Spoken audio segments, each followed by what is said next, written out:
Estás escuchando Cardiólogos 360.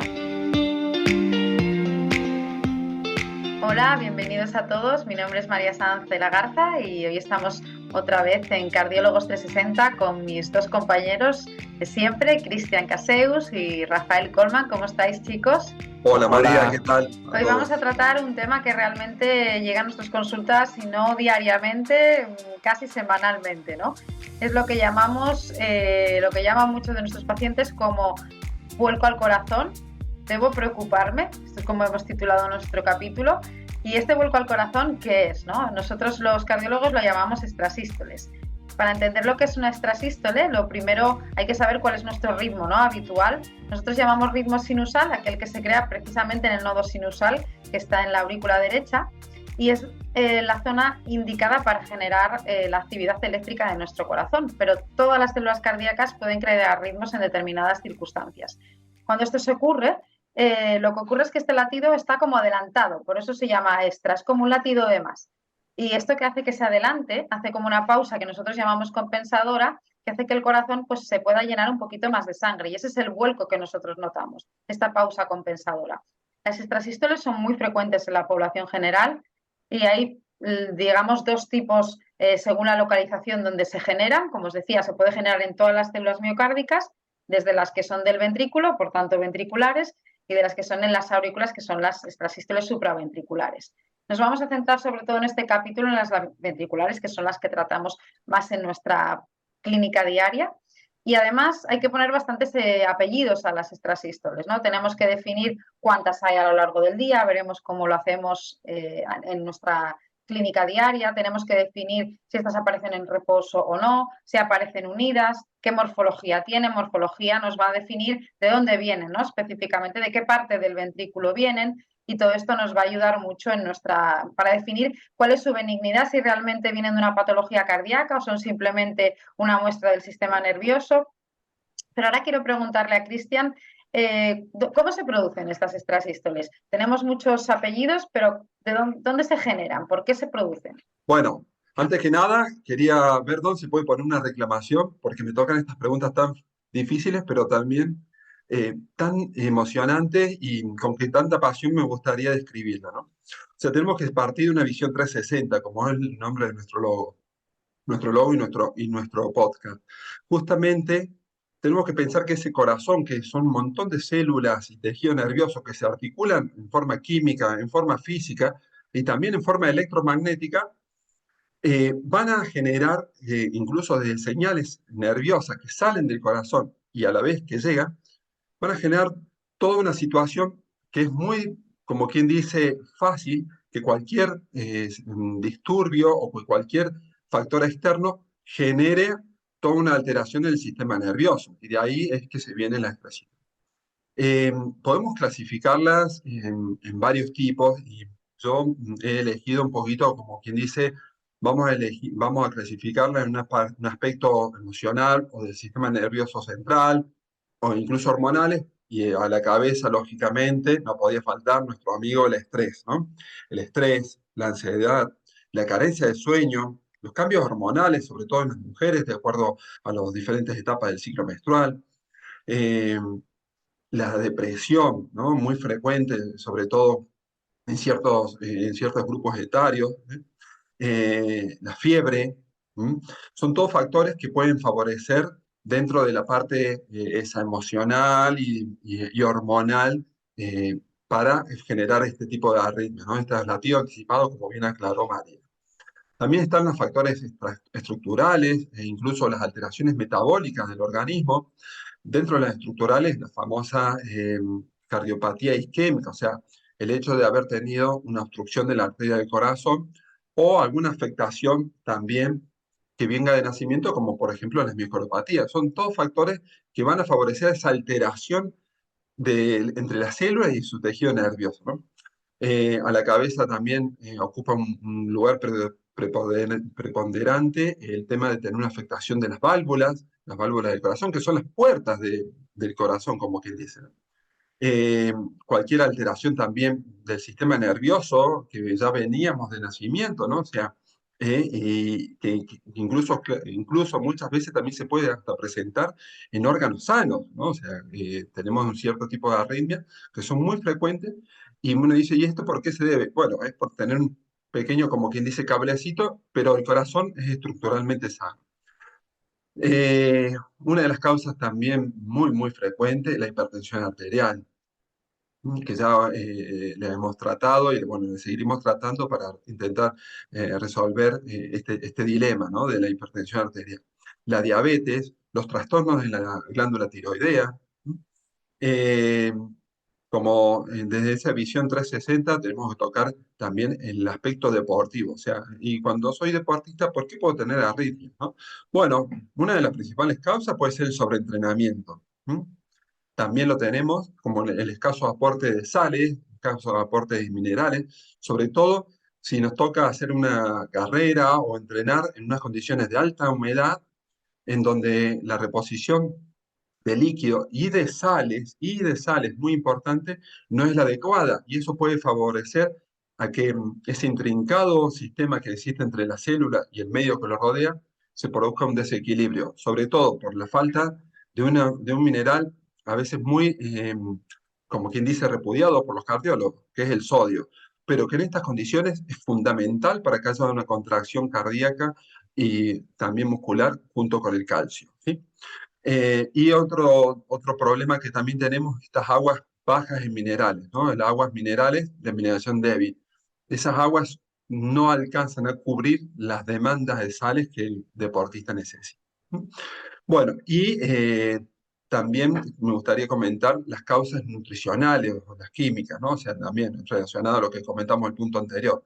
Una deshidratación, por ejemplo, tras un síndrome de gastroenteritis, que va a generar todo un desbalance hidroelectrolítico en el cuerpo, que eso le pone a la célula del corazón al pie del desequilibrio y la forma, como quien dice, de quejarse del corazón es mediante estas extracitoles, mediante estos latidos anticipados.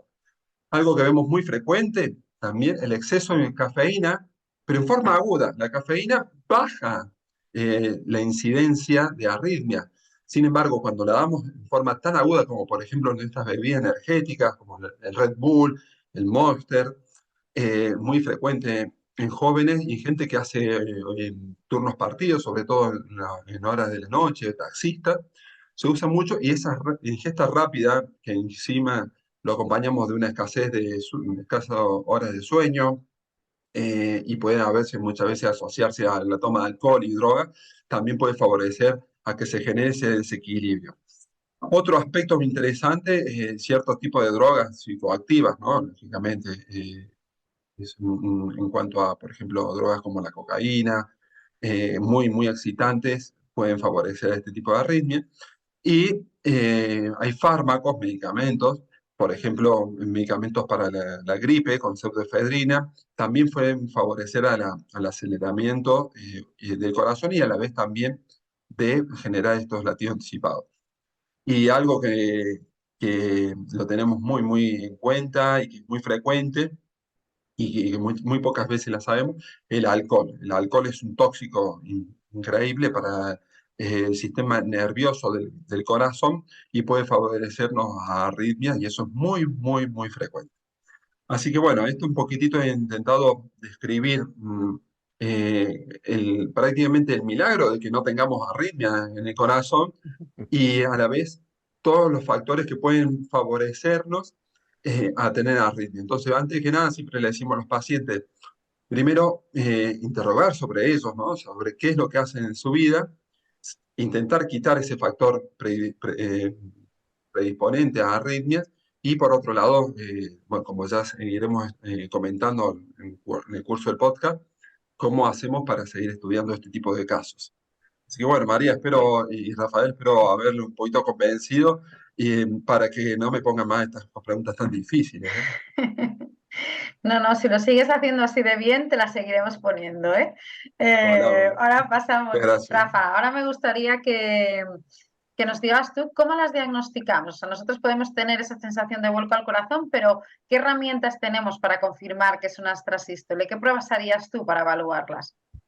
Bueno, para el diagnóstico de las extrasístoles, lo primero, lo que tenemos más a mano, que es más fácil de utilizar y que casi en cualquier lado podemos tener este tipo de evaluación, es un electrocardiograma. El electrocardiograma, a la final, lo que hace es tomar como una especie de una fotografía de la actividad eléctrica del corazón justo en ese momento. Es muy poquito el tiempo que se evalúa esa electricidad, es muy corto, que tal vez esa es su principal limitación, pero con un electrocardiograma puede ser en ocasiones suficiente. Ahora bien, el detalle es que cuando queremos evaluar e ir un poco más allá y ver la cantidad de extrasístoles, tenemos que realizar otra prueba, que habitualmente lo que hacemos es un Holter de 24 horas. Para que la audiencia sepa un poquito qué es lo que es un Holter, el Holter es una prueba en donde le colocamos unas pegatinas, que son unos electrodos en el pecho a las personas, de 3 a 4 electrodos, dependiendo del tipo de Holter que se tenga, y esto va con unos cablecitos que va luego a una grabadora. Y en la grabadora lo que hace es registrar la actividad eléctrica del corazón durante un tiempo determinado, que puede ser 24, 48, 72 o incluso hay equipos que permiten grabar hasta 7 días. La idea de esto es ya, además de ver las extrasístoles que a lo mejor en el electrocardiograma en ese momento no se pudo observar, es sobre todo ver la cantidad de extrasístoles o lo que llamamos nosotros la carga de extrasístoles. Esto es muy importante porque dependiendo de la carga, la cantidad, pues también va a ser un parámetro a tener en cuenta a la hora de colocar tratamiento si es que fuese necesario. También nos permite ver, al igual que el electrocardiograma, ver la morfología del extrasístole y eso es muy importante porque nos va a permitir ver de dónde proviene, de qué zona del corazón. Como María ya comentaba, pues puede venir de diferentes sitios y es importante saber si es de la aurícula, si es del ventrículo y si es del ventrículo, de qué zona del ventrículo pudiera estar viniendo. Eso por un lado. Pero luego también es muy importante saber si esta extrasístole tiene característica de benigna o de maligna. Y para ello también es interesante realizar a lo mejor un estudio etiológico y saber por qué se está produciendo estas extrasístoles. Muchas veces una prueba que nos ayuda mucho es la ecografía de corazón, porque como bien nos dijo Cristian, existen enfermedades de la estructura que pueden generar estas extrasístoles ventricular y en la ecografía lo podemos observar, bien sea enfermedad de la musculatura cardíaca, bien sea enfermedades valvulares, si la persona tiene antecedentes de un infarto y a lo mejor es la cicatriz del infarto donde vienen las extrasístoles, todo esto nos va a dar una causa etiológica de por qué está teniendo, por qué probablemente tengan extrasístole ventricular. Luego, también existe otra prueba que puede ser recomendable en el caso que sospechemos que pudiera tener la persona que tiene extrasístole, pues complicaciones de tener mucha cantidad de extrasístoles, como puede ser una prueba de esfuerzo. La prueba de esfuerzo nos permite además ver si las extrasístoles que se está padeciendo incrementan con el esfuerzo físico o no, y es un dato interesante porque nos hablan de qué tan benigna o maligna pudiera ser. Y además, como una de las causas frecuentes por la cual puede aparecer extrasístoles por la isquemia cardíaca, porque se tenga lesiones en la arteria del corazón, la propia prueba de esfuerzo pero no pudiera permitir diagnosticar si estuviese esta isquemia presente o no. Por lo tanto, hay pacientes en los que incluso les recomendamos, en función de ciertas características, realizar una prueba de esfuerzo.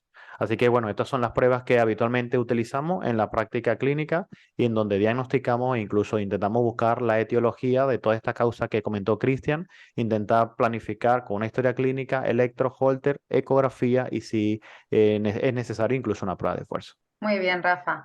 Pues ahora yo querría hablar del tratamiento, ¿no? ¿Cuándo es necesario tratarlas? Realmente, como ya nos ha comentado nuestro compañero Cristian, en muchos casos estas extrasístoles no vienen de un problema cardiológico, ¿no?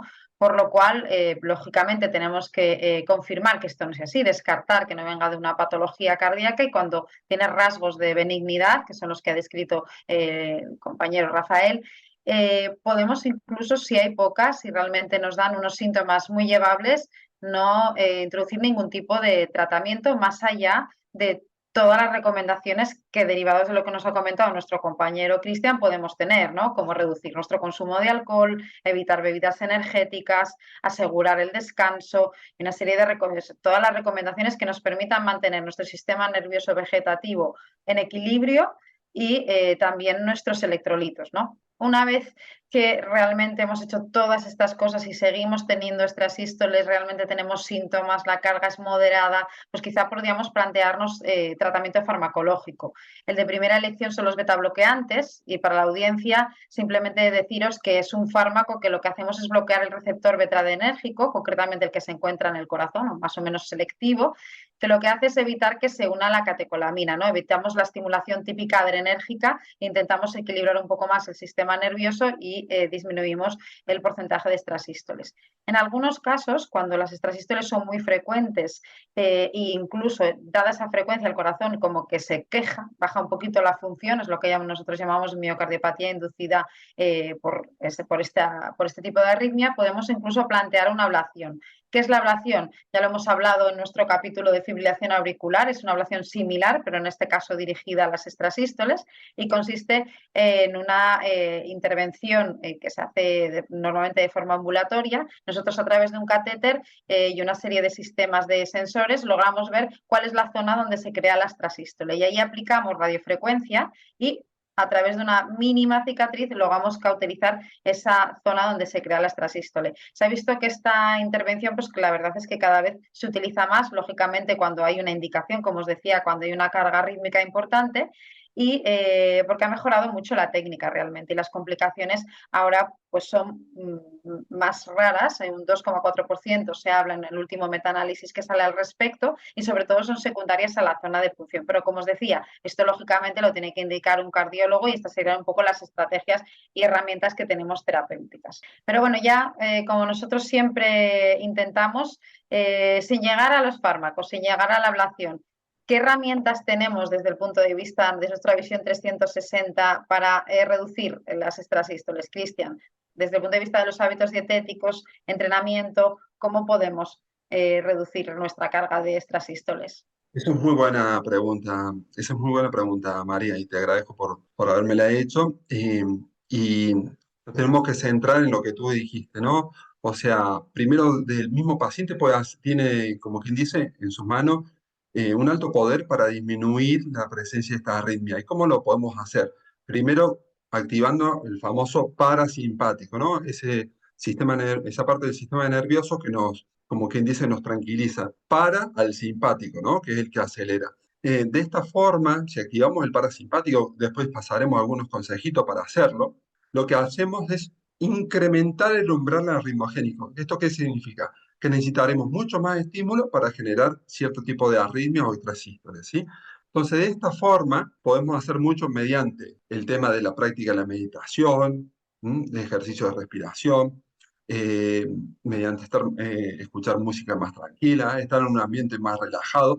De esta forma, sobre todo esas personas que tienen más arritmias por la noche, podemos aplacarnos un poquito. Otro amigo muy importante en Cardiólogo 360 es cómo podemos, mediante suplementos, ¿no? O sea, o mediante bebidas, cómo podemos incluso mejorar.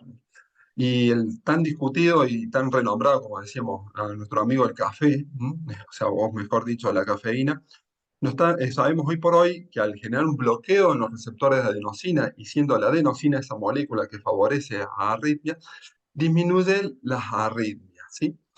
Sobre todo, bueno, cuando hablamos de arritmias nos referimos en este caso a las extrasístoles, a diferencia de lo que se pensaba antes, que lo podía incrementar.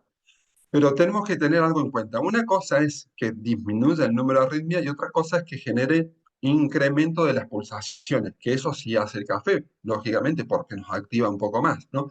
Y hay que buscar ese balance de acuerdo a la tolerancia de cada uno, ¿sí? Evitando, como comentamos antes, esa ingesta aguda de casi 300, 400 miligramos de cafeína que pueden generar, en este caso sí, la presencia de mayores extrasístoles. Y bueno, y también no tenemos que olvidarnos de otro amigo muy importante del día a día y que casi el 85% de la población española carece de niveles adecuados, es el magnesio, ¿sí? Hay varios subtipos de magnesio, pero bueno, para tener una idea un poco más o menos en relación a este tipo de minerales, lo que hace es disminuir también el número de arritmias, ¿sí? Y su ingesta, sobre todo en el contexto deportivo y en el contexto del estrés, nos puede ayudar muchísimo a disminuir este tipo de arritmias.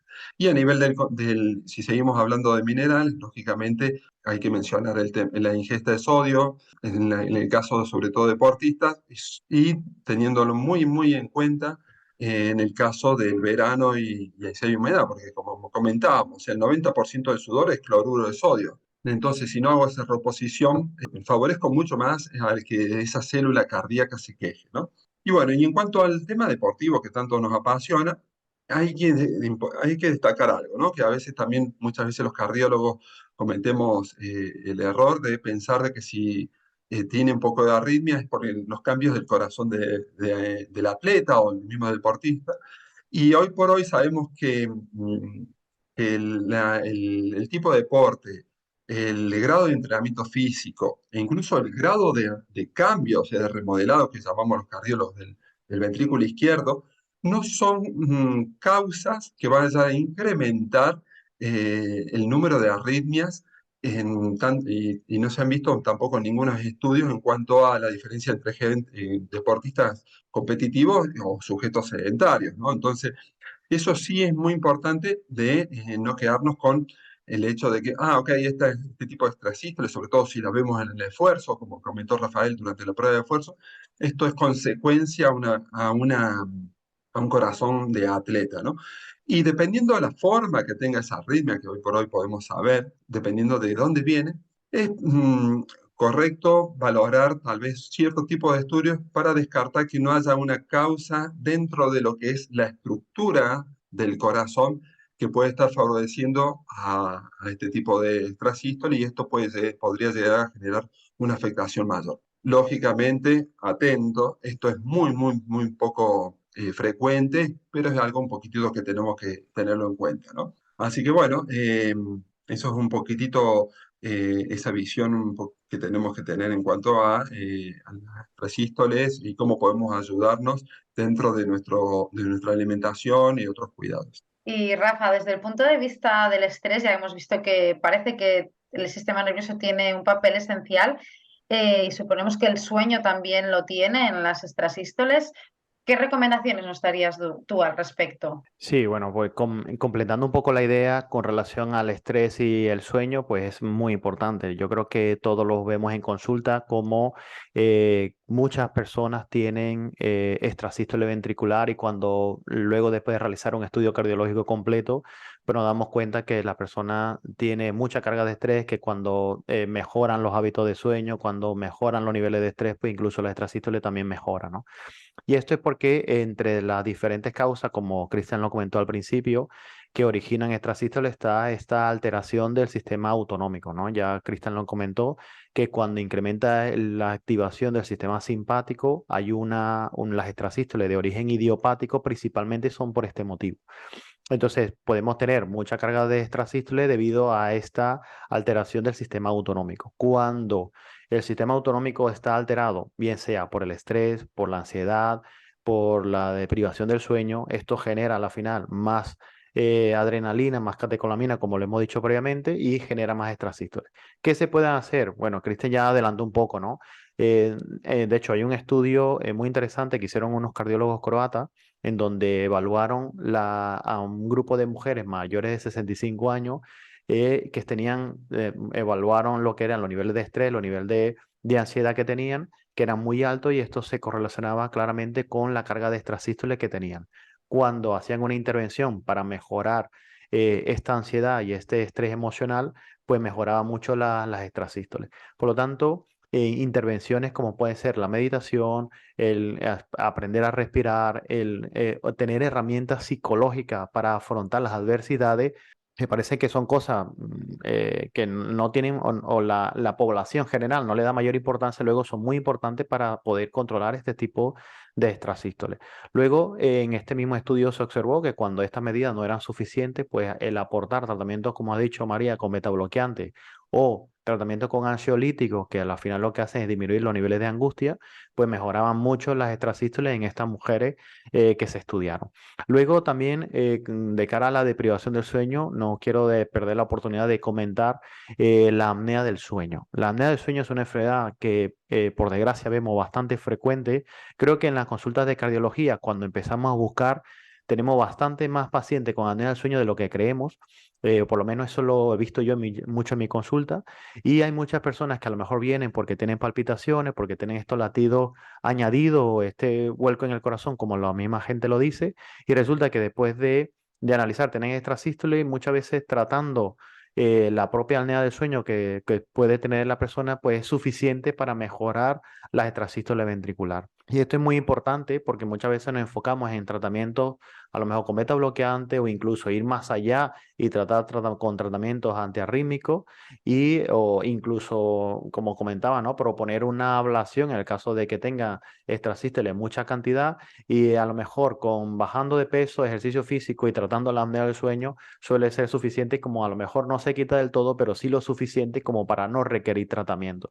Entonces yo creo que son cosas muy importantes porque fijaros, estamos hablando de alimentación, estamos hablando de ejercicio físico, estamos hablando de disminuir el estrés, de mejorar el hábito del sueño, cómo influye en una enfermedad tan frecuente, en una arritmia tan frecuente como son las extrasístoles, y de allí yo creo que lo importante de esta visión 360 que tenemos y no enfocarnos únicamente a lo mejor en el tratamiento beta bloqueante o en el tratamiento antiarrítmico, sino ir más allá de lo que hay detrás de la persona y ver si a lo mejor hay un trastorno del sueño, si hay un nivel de estrés muy importante y poder ayudarle, o sea, poder recomendarle a nuestros pacientes herramientas, ¿no? No solamente quedarnos, si no podemos recetarle beta bloqueante o el antiarrítmico, sino también poder darle alguna solución y sobre todo que la audiencia que nos está escuchando, que sepa que a lo mejor controlando estos aspectos que está a su alcance, puede ser suficiente para mejorar este tipo de enfermedad.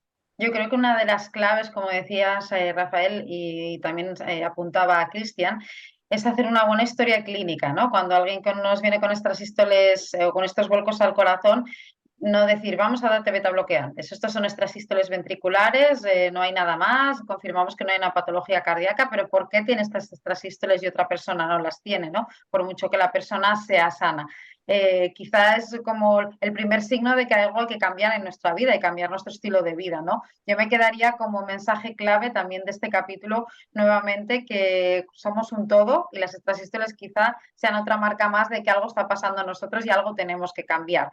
Quizá nuestro estilo de vida en cuanto a entrenamiento físico, quizá nuestra alimentación y en el caso de que realmente tenga algunos rasgos patológicos o más no de tanta benignidad, pues sí, hay que ir al cardiólogo, ver si tenemos una patología cardíaca, pero que tenemos un montón de herramientas cuando las extrasístoles tienen características benignas para tratarlas antes de llegar a los beta bloqueantes y si realmente no podemos hacer nada bien en un foco, tenemos la ablación como otra herramienta ya final, ¿no? Y bueno, espero que os haya gustado mucho nuestro capítulo, que hayamos podido solventar muchas de las dudas, ¿no? En relación a esta arritmia tan común. No dudes en escribirnos si queréis más información adicional. Dejaremos en las notas del episodio varios artículos al respecto que nos ha parecido interesante compartir con vosotros. Os esperamos nuevamente, como siempre, en 2 semanas. Y en este caso ya será el capítulo 13, no somos supersticiosos y lo vamos a centrar en la prueba de esfuerzo, que es realmente una prueba que utilizamos en nuestra clínica y en nuestra práctica diaria y es de gran utilidad. Pues nada, gracias a todos. No sé, chicos, si queréis decir algo más, nos despedimos de la audiencia. Bueno, yo un poquitito a eso, me encantó justamente que no solamente intentemos solucionar el problema, sino buscar esa causa, ¿no? Y a colación de lo que comentaba Rafael, muchas veces cuando entra el señor y la mujer aporta, uno le empieza a preguntar cositas y la aporta dice, uy, por la noche ronca mucho y a veces deja de respirar, ¿no? Y eso ya como quien dice, te abre el paraguas, ¿no? Y cada vez más frecuente en la presencia de las apneas de sueño asociando a arritmia e incluso a hipertensión arterial. Sí, de hecho lo comentaba un poco por eso, porque ayer mismo pues tuve un caso parecido de un paciente justo, ¿no? Que venía con muchas palpitaciones, en este caso era una señora, tenía palpitación y venía por este motivo y luego después de hacerle una valoración completa, lo que había detrás era esto, ¿no? Un trastorno de sueño, con un nivel de estrés a la final muy importante y pero seguro con mejorando, que le hemos dado algunas pautas seguramente mejorará. Así que en los capítulos siguientes, pues ya si no, les comento cómo ha sido la evolución de esta señora. Qué bonito. Pues muchas gracias, chicos. Hasta la próxima. Hasta luego. Chao. Luego. Chao. Chao.